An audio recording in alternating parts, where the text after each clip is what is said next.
Welcome to the Old Time Radio Westerns. I'm your host, Andrew Rhynes, and I'm excited to bring you another episode absolutely free. This is one of over 80 episodes released monthly for your enjoyment. Now, let's get into this episode.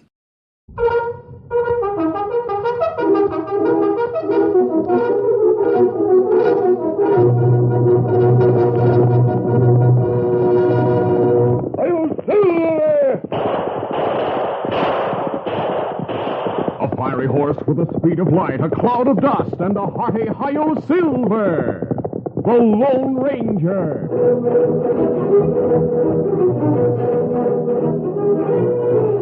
Before this exciting adventure, a word from our sponsor. General Mills, makers of Cheerios, the oat cereal that's ready to eat, Betty Crocker Mixes, and Wheaties, the breakfast of champions, present by special recording The Lone Ranger.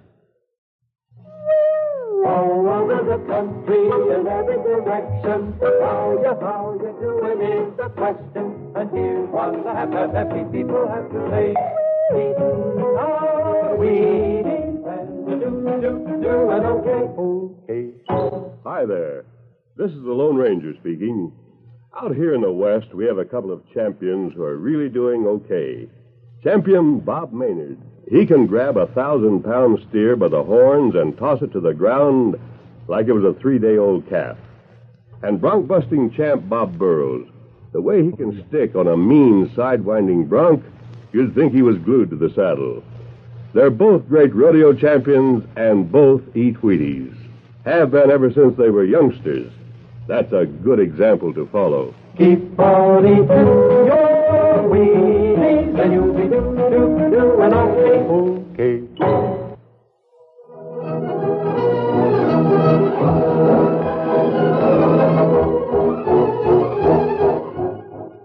With his faithful Indian companion Tonto, the daring and resourceful masked rider of the plains led the fight for law and order in the early western United States.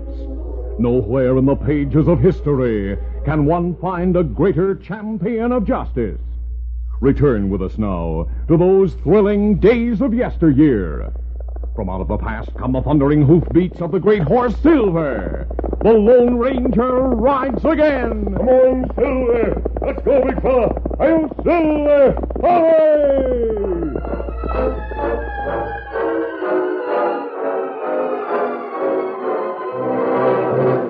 Colonel Corliss at Fort Hobbs near the Mexican border walked the floor of his headquarters office as he spoke forcefully to Captain Lennox. I tell you, Captain, something has to be done, and done quickly. We must find the men who are smuggling rifles and ammunition to the Indians in this territory. Yes, sir. But so far, we haven't been able to find a trace of them. Yes, I know that. Red Feather may be gathering the tribes to move against this fort. We haven't enough men or ammunition to withstand a siege. I know that only too well. Captain, send another courier to Fort Tarrant explaining the situation. Tell them we need reinforcements desperately. Yes, sir. I'll send the dispatch at once. You might also mention the fact that rifles and ammunition are being smuggled to the Indians in this territory. Yes, sir. I'll send a dispatch that'll make them realize just what we're up against out here.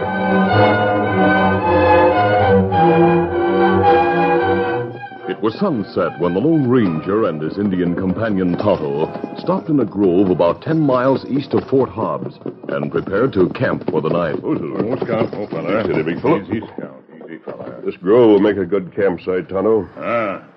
The settlement where the Indian massacre occurred yesterday isn't very far from here. Me hear from Indian friend, it Chief Red Feather have braves going warpath. That surprises me. From what I've learned of Red Feather, there must be a good reason for the way he's acting. That's right. Me think maybe... Someone's in trouble on the trail. Let's go. Easy, Scout, easy. Come on, Silver. Get him out, Scout. Fella coming this way. 3 Indians follow. Use your guns, Tonto. We'll drive them off. Indians turn. Leave. Yes, ho, Silver, ho. Ho, fella, ho.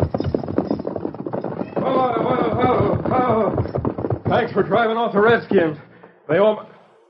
You're masked. Forget the mask, soldier. We're friends. Well, you saved my life, so the mask doesn't matter. All three of those Redskins carried rifles. So I noticed. I'm heading for Fort Tarrant with a dispatch.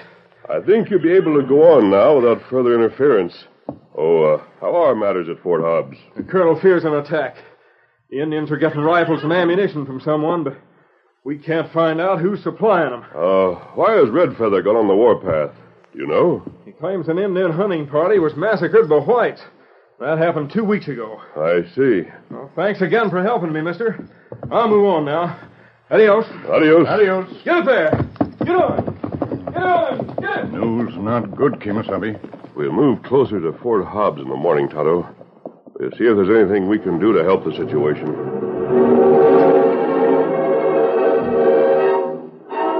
The following night in Hobbs City, the settlement just outside the fort, two men were in the cafe at a remote table. One of them was saying, I've been trying to convince the chief that he ought to attack the fort before reinforcements come from Fort Tarrant. He's called a powwow of the tribes in the valley to talk it over tonight. You know, that was a good idea of yours to massacre that Indian hunting party 2 weeks ago? Sure. Gave us a ready market for those used rifles we bought so cheap just across the border. And we've been paid off well so far with the loot the Redskins got in their raids. You know, I was thinking maybe we ought to pull another incident to arouse them enough to move against the fort right away. There's plenty of gold in there, I reckon. That is a good idea, Sandy. Look, Redfeather's son Mua is to ride to the border and wait at the big rock for us to come with the rifles. Then he's to escort us back to the village. Well, we'll meet him on the trail and plug him before he gets there. Then we'll get the rifles and come back. I know where the village is. The Indians won't bother us. When we tell Redfeather that his son was killed by a couple of troopers, he'll get all the tribes to move against the fort right away. Hey, that's the answer, Griff. We better get going early so as not to miss Mua. All right, let's go.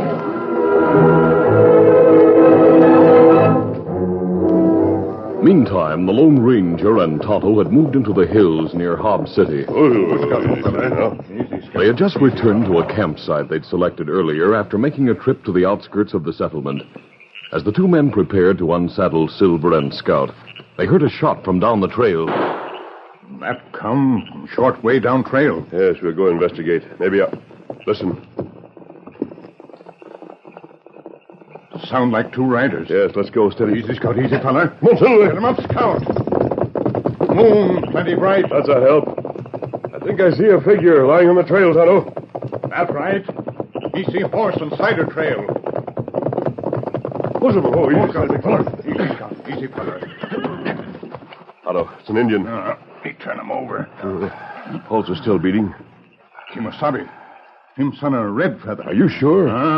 Him name Mua. If he dies, it means plenty of trouble. We'll take him back to our camp and give him first aid. The bullet went fairly low on the shoulder, but I think we can pull him through. All right, let's get him to camp.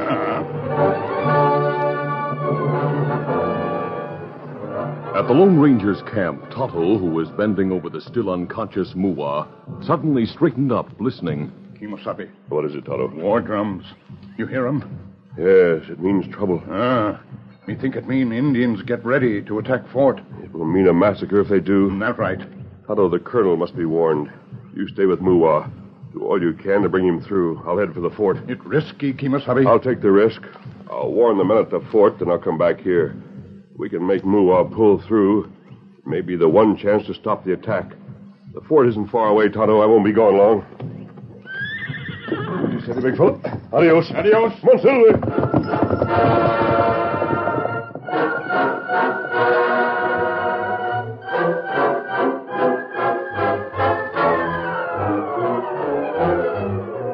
At the fort, Colonel Corliss looked up as the captain entered his office. Colonel, a masked man rode to the gates.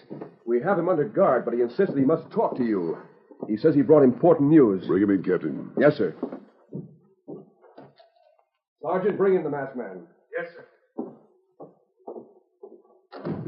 What's the meaning of this, Colonel, I came to warn you. The Indians are planning to attack the fort at once. How could you know that? Does this silver bullet mean anything to you, sir? Silver bullet, eh? No, Wait a minute. You spoke of an Indian, Tonto. That's right. Captain, did you see this man's horse? Yes, sir. He rode a big white stallion. Huh? By thunder, I've heard of you, sir. You avoided an ambush against the troopers at Fort Stockton a couple of months ago. Colonel Morris told me about you. I've known Colonel Morris for many years. Yes, of course. Captain, see this man safely through the gates. Yes, sir. Well, thanks, Colonel. Adios. Goodbye, sir, and good luck.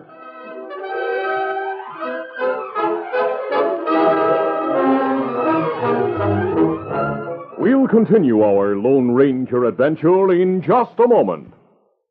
Say, kids, I bet your mothers remember when baking an Angel Food cake was a dreaded task. Well, it's a joy with Betty Crocker Angel Food Cake Mix. All the fine ingredients are right in the package, including the whites of 13 eggs and a special General Mills Angel Food flour. You just add water, beat, and bake. That's all for the highest, lightest Angel Food you've ever seen. In fact, it bakes up higher than any cake you can bake with the whites of 13 eggs. And so delicious. And there's no guesswork to turn out a perfect Angel Food every time. In fact, Betty Crocker guarantees a perfect cake. Angel perfect every time you bake. Cake after cake after cake.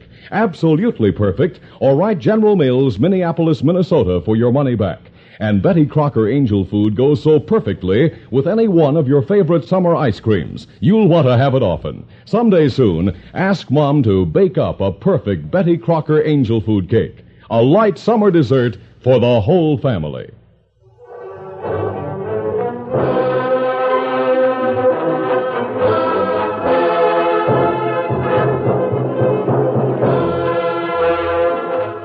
Now to continue. Leaving the fort hurriedly, the Lone Ranger headed back toward the camp, where Tonto was waiting with the chief's son, Mua. Meantime, deciding that the sight of Mua's body would infuriate the Indians to a greater pitch, Griff suggested that Sandy and Jeff go back and get the body, while the Indians were dancing to the war drums. The two men stopped at the place where they had shot down Mua. Hey, Lou, the body's gone. Say, I wonder if... Listen. Someone's coming at a gallop beyond the bend.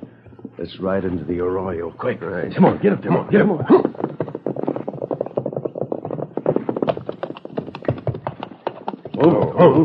Easy now. Hey, it was a masked hombre. Yeah. Look, he's turned off and is heading for that grove back there. We'll leave the horses here and sneak over there on foot. I'm curious about him. So am I. What? Let's go.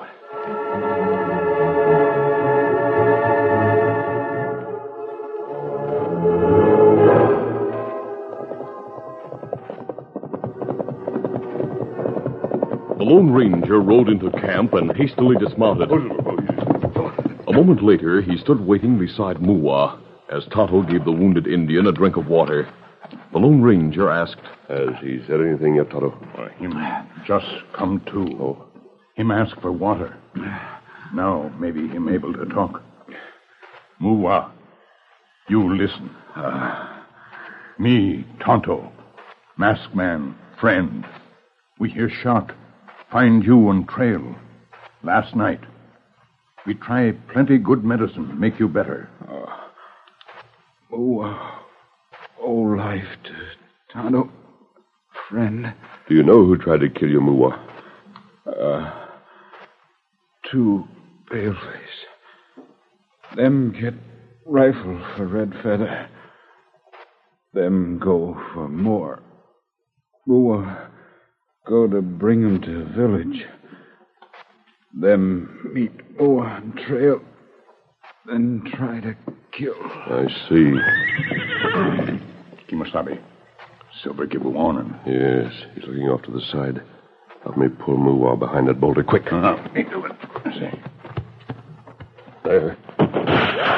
Just in time. That shot came from among the trees over there. Two men run through trees. Maybe if you hurry, you'll catch them. Let them go. Right now, we have to get Mua to the Indian village as quickly as possible.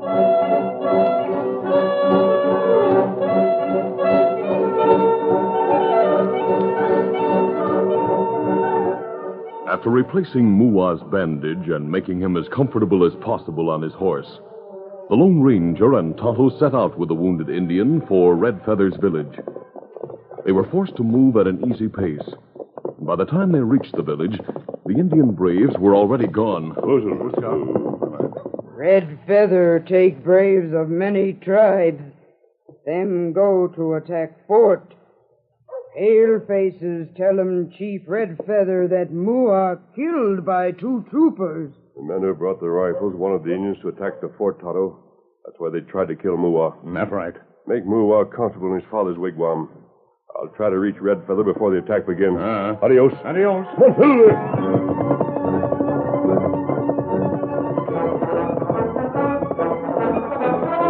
Racing against time, the Lone Ranger urged the great horse Silver along the trail toward the fort. Faster, big fellow, faster. Come on, Silver. As he came close to the fort, the sound of battle was heard. The attack has already begun.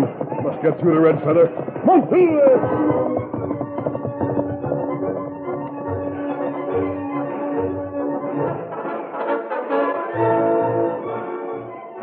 On a ridge overlooking the valley approach to the fort, Red Feather and the 3 white men, with a few under-chieftains, sat on their horses watching the attack.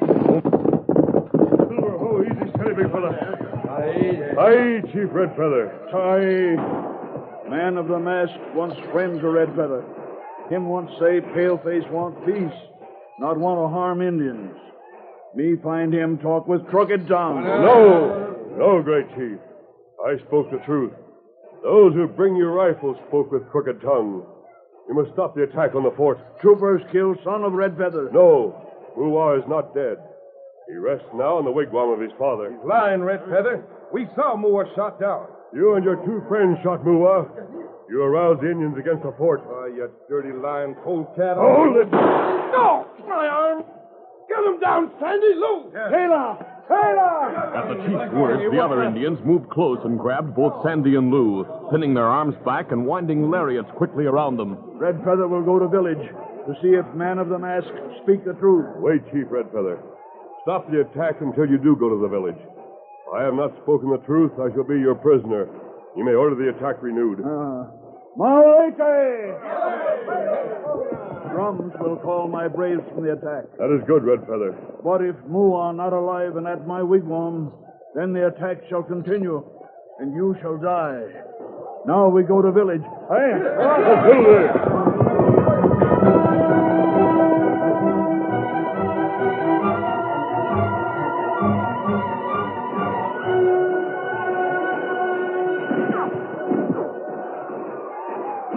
Inside the fort, the colonel anxiously watched the attack from one of the ramparts. Colonel, we can't hold out long. The ammunition is getting low. I was afraid of that. Look, the Indians are leaving. The drummers must be a signal for them to stop their attacking. Thank heaven. Cease fire! Well, come on. We'll check the losses and check the rounds of ammunition that each man has left.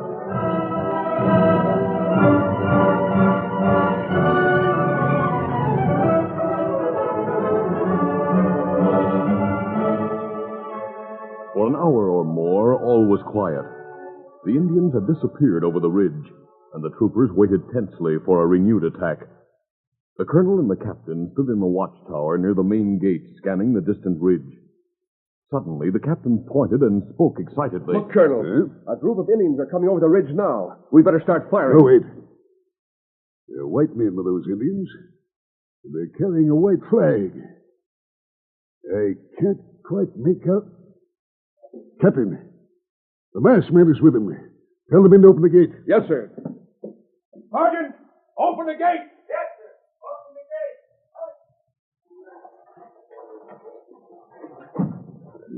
I'll go down to meet them. The masked John Braywood. Yeah, 3 other white men.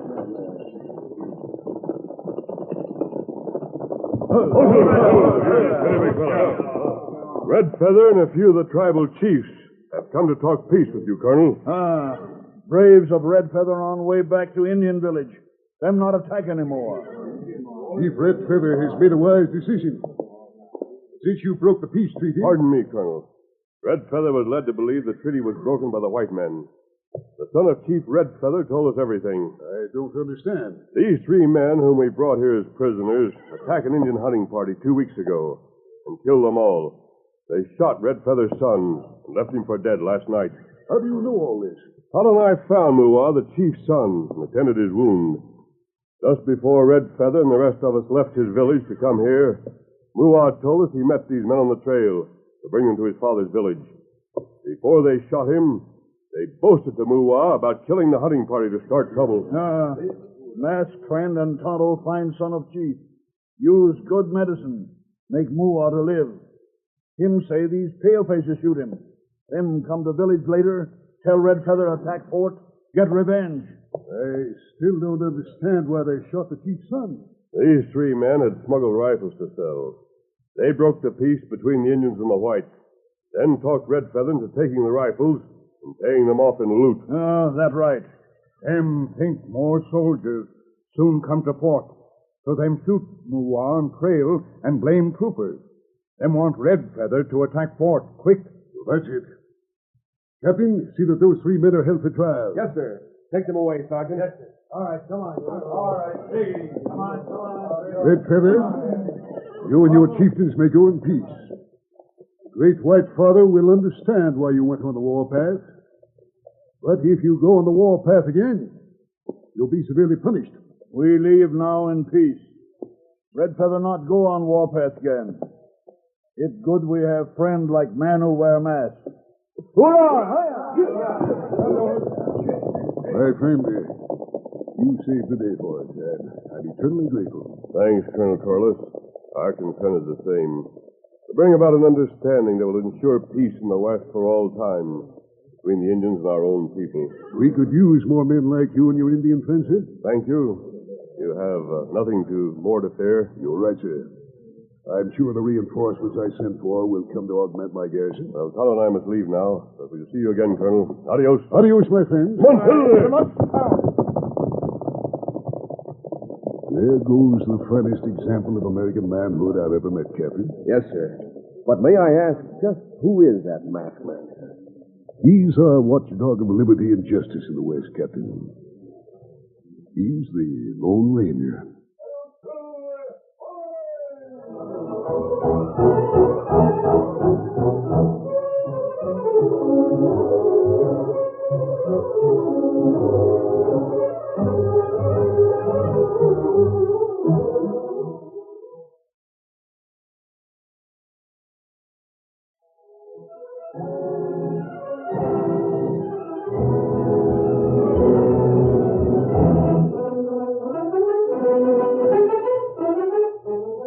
The Lone Ranger, a copyrighted feature of the Lone Ranger Incorporated, is produced by Trendle Campbell Muir Incorporated.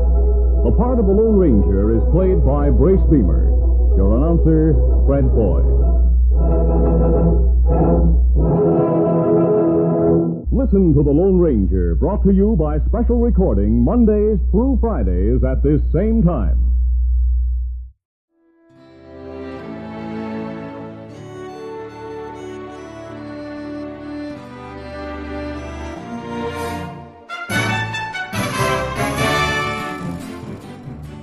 This has been a presentation of OTRWesterns.com, and we hope you enjoyed.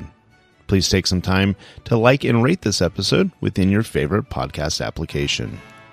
Follow us on Facebook by going to OTRWesterns.com/Facebook, and subscribe to our YouTube channel by going to OTRWesterns.com/YouTube. Become one of our ranch hands and unlock some exclusive content. We want to thank the following ranch hand, Steve, who joined us recently. You too can join by going to OTRWesterns.com/donate.